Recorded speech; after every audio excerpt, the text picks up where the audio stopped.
as a result of the many comments that I've received asking this particular question. So you want to know what my salary is? Well, in the name of full transparency, I'm going to show you. You know, I really contemplated showing you this right now, but then I worked so hard on the rest of the video with the editing and the overlays and the voiceover. I think you should watch it. All right, welcome back to the channel. If you're new here, my name is Devante and I'm a software engineer based in New York City. The city which just so happened to pass a law requiring companies to be transparent with their salary offers when listing jobs. So today, I'm gonna reveal my salary, the details of my initial offer, and all of my living expenses. Let's jump right in. My salary is roughly $140,000 a year, which is right where it should be considering the average salary for software engineers ranges between $135,000 and $145,000. I have roughly 3 years of professional experience, so according to this graphic, I'd say I'm doing alright. Take note that the upper limit for salaries in this field are astronomical. For example, production engineers at Meta bring in above $190,000 a year. However, I don't intend to jump ship at the sight of flashy salaries. Let's go over that initial offer. Base salary of $140,000, sign-on bonus of $15,000, equity of $75,000, health, eye, dental insurance, and a 401k with a 4% match. If you're wondering.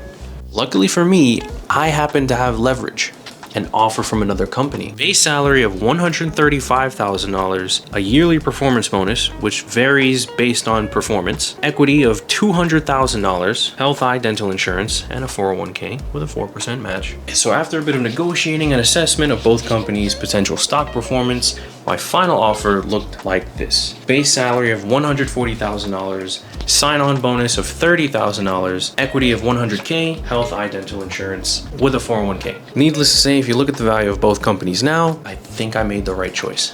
But all right, let's get into the nitty-gritty details of how I mismanage my money. My current salary is $142,600. I get my pockets ran by Uncle Sam and then New York City scavenges the rest, which means I don't get $11,883 a month. Instead, my take home is around $7,755,000.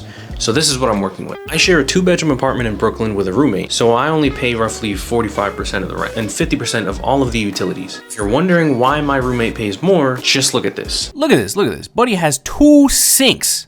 Why do you have 2 sinks? Our rent is currently $4,520 a month, which is 8% higher than it was last year, thanks to inflation. So I pay $2,034. New York is expensive and I'm doing pretty well for myself, so typically I'll send my mom $400 for her living expenses as well. Our electric bill fluctuates, but it's usually around $250 a month, which means my share is about $125. Wi-Fi is pretty cheap, so we get top tier internet for about $90 a month, of which I pay $45.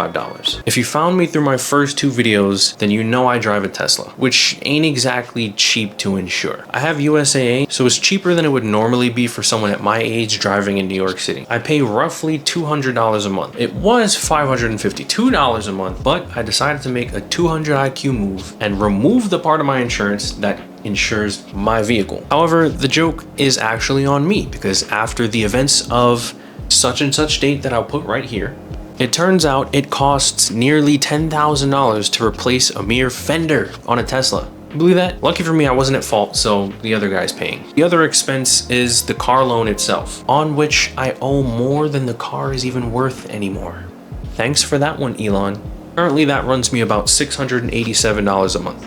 It's electric, so charging it is a lot cheaper than putting gas in it would have been. All right, let's talk about the bill that we're all pretty much spending way too much money on. My cell phone bill is roughly $20 a month, but I don't actually pay on a month-to-month basis. I pay once a year and I completely forget about it, which is convenient and cheaper than you'd actually expect. Most people pay about $60 a month for their cell phone bill, and that's not even including what you might be paying for the phone that you're leasing, but I pay roughly $240 a year with Mint Mobile. That works out to about $20 a month for me, which ironically, is less than what I pay for Netflix. One of the easiest ways that I save money is by not getting overcharged for my cell phone bill. And lucky for you, I've actually partnered with Mint Mobile. So that means that I get to tell you all about this exclusive promotion that'll let you pay even less than I do for quality connection. Speed, coverage, data, access to 5G, mobile hotspot. Mint offers all of that for as low as $15 a month. They're built on the nation's largest 5G network, and they keep costs low by operating completely online, which means no retail stores and no shady employees trying to upsell you. You really shouldn't have to pay more to access the exact same network.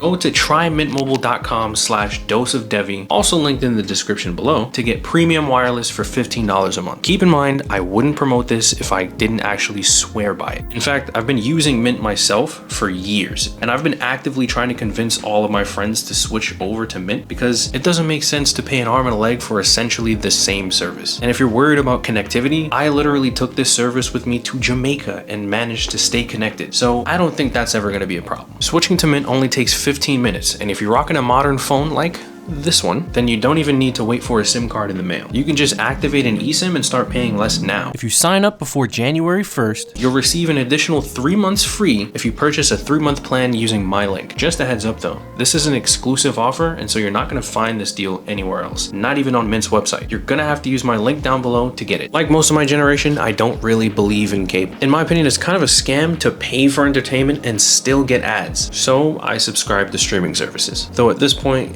maybe too many of them, but either way, here's the full list. Instead of boring you to death and reading this out one by one, I figured I'd just make this nice little graphic, so feel free to just pause and read this thing.